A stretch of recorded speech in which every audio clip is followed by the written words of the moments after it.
A Sleep Audiobooks exclusive. Grimm's Fairy Tales by Jacob Grimm and Wilhelm Grimm.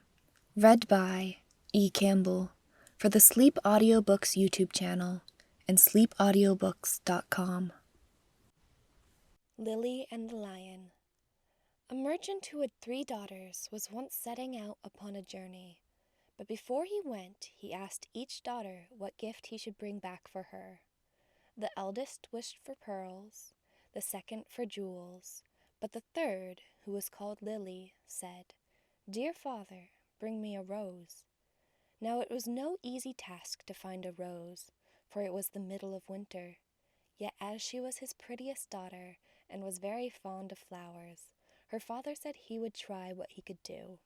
So he kissed all 3 and bid them goodbye. And when the time came for him to go home, he had bought pearls and jewels for the 2 eldest, but he had sought everywhere in vain for the rose. And when he went into any garden and asked for such a thing, the people laughed at him and asked him whether he thought roses grew in snow. This grieved him very much, for Lily was his dearest child, and as he was journeying home, thinking what he should bring her, he came to a fine castle, and around the castle was a garden, in one half of which it seemed to be summer time, and in the other half winter. On one side the finest flowers were in full bloom, and on the other everything looked dreary and buried in snow. "A lucky hit," said he, as he called to his servant, and told him to go to a beautiful bed of roses that was there, and bring him away one of the finest flowers. This done, they were riding away well pleased, when up sprang a fierce lion, and roared out, "Whoever has stolen my roses shall be eaten up alive." Then the man said, "I knew not that the garden belonged to you. Can nothing save my life?" "No," said the lion, "nothing unless you undertake to give me whatever meets you on your return home. If you agree to this, I will give you your life, and the rose too for your daughter." But the man was unwilling to do so, and said, "It may be my youngest daughter who loves me most, and always runs to meet me when I go home." Then the servant was greatly frightened, and said, "It may perhaps be only a cat or a dog." And at last the man yielded with a heavy heart, and took the rose, and said he would give the lion whatever should meet him first on his return. As he came near home, it was Lily, his youngest and dearest daughter, that met him.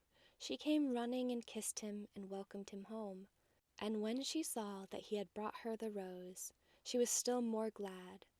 But her father began to be very sorrowful, and to weep, saying, "Alas, my dearest child, I have bought this flower at a high price.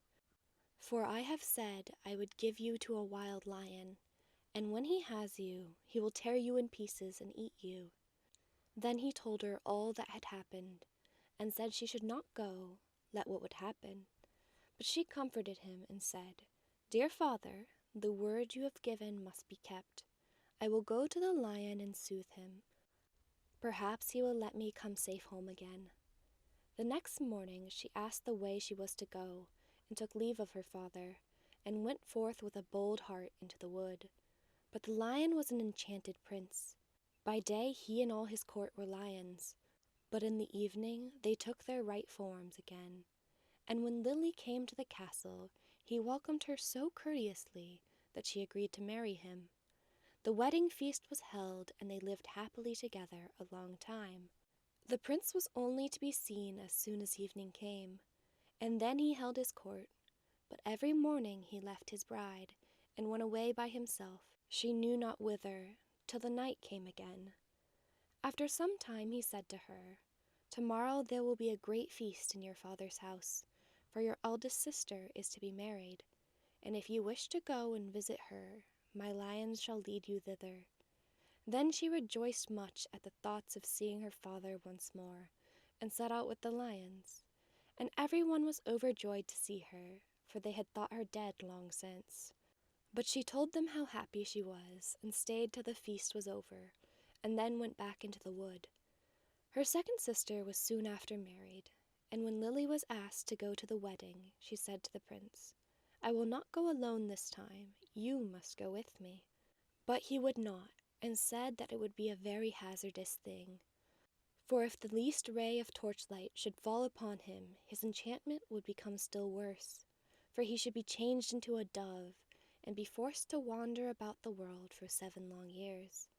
However, she gave him no rest, and said she would take care no light should fall upon him.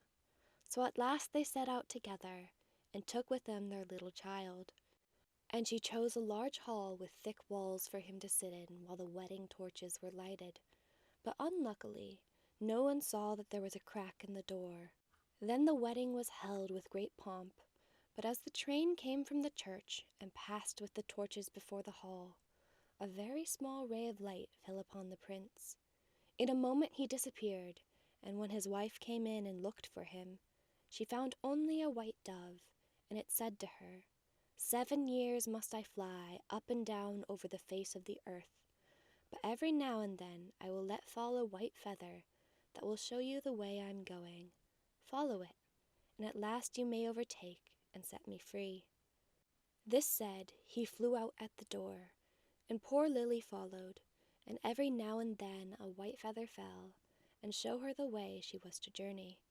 Thus she went roving on through the wide world, and looked neither to the right hand nor to the left, nor took any rest for 7 years. Then she began to be glad, and thought to herself that the time was fast coming when all her troubles should end. Yet repose was still far off, for one day as she was traveling on, she missed the white feather, and when she lifted up her eyes, she could nowhere see the dove. "Now," thought she to herself, "no aid of man can be of use to me." So she went to the sun and said, "Thou shinest everywhere, on the hill's top and the valley's depth. Hast thou anywhere seen my white dove?" "No," said the sun, "I have not seen it, but I will give thee a casket. Open it when thy hour of need comes." So she thanked the sun and went on her way till evening tide. And when the moon arose, she cried unto it, and said, "Thou shinest through the night over field and grove. Hast thou nowhere seen my white dove?" "No," said the moon, "I cannot help thee, but I will give thee an egg. Break it when need comes." Then she thanked the moon and went on till the night wind blew, and she raised up her voice to it and said, "Thou blowest through every tree and under every leaf. Hast thou not seen my white dove?" "No," said the night wind, "but I will ask 3 other winds. Perhaps they have seen it." Then the east wind and the west wind came, and said they too had not seen it. But the south wind said, "I have seen the white dove. He has fled to the Red Sea, and is changed once more into a lion, for the 7 years are passed away. And there he is fighting with the dragon, and the dragon is an enchanted princess, who seeks to separate him from you." Then the night wind said, "I will give thee counsel. Go to the Red Sea. On the right shore stand many rods. Count them, and when thou comest to the 11th, break it off, and smite the dragon with it. And so the lion will have the victory, and both of them will appear to you in their own forms. Then look round, and thou wilt see a griffin, winged like a bird, sitting by the Red Sea. Jump onto his back with thy beloved one as quickly as possible, and he will carry you over the waters to your home. I will also give thee this nut," continued the night wind. "When you are halfway over, throw it down, and out of the waters will immediately spring up a high nut tree, on which the griffin will be able to rest. Otherwise he would not have the strength to bear you the whole way. If, therefore, thou dost forget to throw down the nut, he will let you both fall into the sea." So our poor wanderer went forth, and found all as the night wind had said, and she plucked the 11th rod and smote the dragon, and the lion forthwith became a prince, and the dragon a princess again. But no sooner was the princess released from the spell than she seized the prince by the arm and sprang onto the griffin's back, and went off, carrying the prince away with her. Thus the unhappy traveler was again forsaken and forlorn. But she took heart and said, "As far as the wind blows, and so long as the cock crows, I will journey on till I find him once again." She went on for a long, long way, till at length she came to the castle whither the princess had carried the prince. And there was a feast got ready, and she heard that the wedding was about to be held. "Heaven aid me now," said she, and she took the casket that the sun had given her, and found that within lay a dress as dazzling as the sun itself. So she put it on and went into the palace, and all the people gazed upon her, and the dress pleased the bride so much that she asked whether it was to be sold. "Not for gold and silver," said she, "but for flesh and blood." The princess asked what she meant, and she said, "Let me speak with the bridegroom this night in his chamber, and I will give thee the dress." At last the princess agreed, but she told her chamberlain to give the prince a sleeping draught, that he might not hear or see her. When evening came and the prince had fallen asleep, she was led into his chamber, and she sat herself down at his feet and said, "I have followed thee 7 years. I have been to the sun, the moon, and the night wind to seek thee, and at last I have helped thee to overcome the dragon. Wilt thou then forget me quite?" But the prince all the time slept so soundly that her voice only passed over him, and seemed like the whistling of the wind among the fir trees. Then poor Lily was led away, and forced to give up the golden dress, and when she saw that there was no help for her, she went out into a meadow, and sat herself down and wept.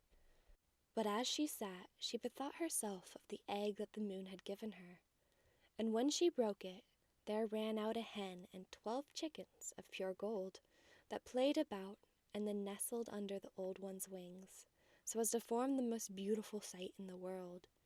And she rose up and drove them before her, till the bride saw them from her window, and was so pleased that she came forth and asked her if she would sell the brood, not for gold or silver, but for flesh and blood. "Let me again this evening speak with the bridegroom in his chamber, and I will give thee the whole brood." Then the princess thought to betray her as before, and agreed to what she asked. But when the prince went to his chamber, he asked the chamberlain why the wind had whistled so in the night.